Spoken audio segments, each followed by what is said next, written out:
Okay guys, this is what's up today. So instead of breadcrumbs, I'm using this. I just put it in my food processor, and this is what I have here. I have a whole apple.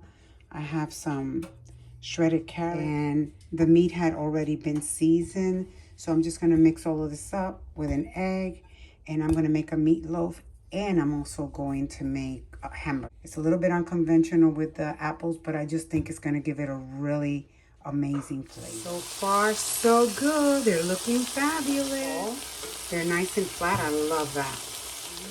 My lovely burgers with with fries. Here you go, my papa. This is my husband meal. And that looks incredible. I'll show you my meatloaf later on. It's the next day, and I have assembled my meatloaf in this dish. I did it here because it's a lot bigger and I don't have to use two pans. I'm gonna go ahead and make the sauce that I'm gonna put over it. And what this sauce here, this is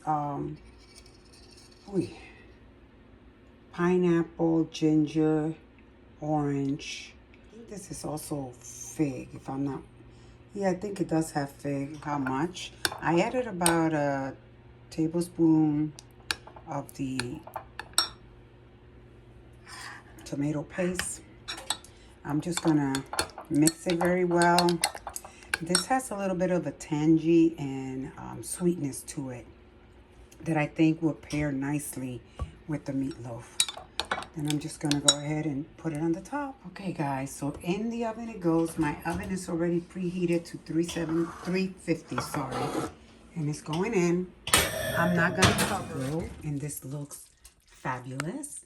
I'm gonna go ahead and take my thermometer out and see what the temperature is, because I don't want it to dry out, so that's very important. I'm assuming it needs to go in a little bit longer because it's taking forever and it still hasn't reached 160, so I'm gonna give it 15 more minutes. Okay guys, it is done.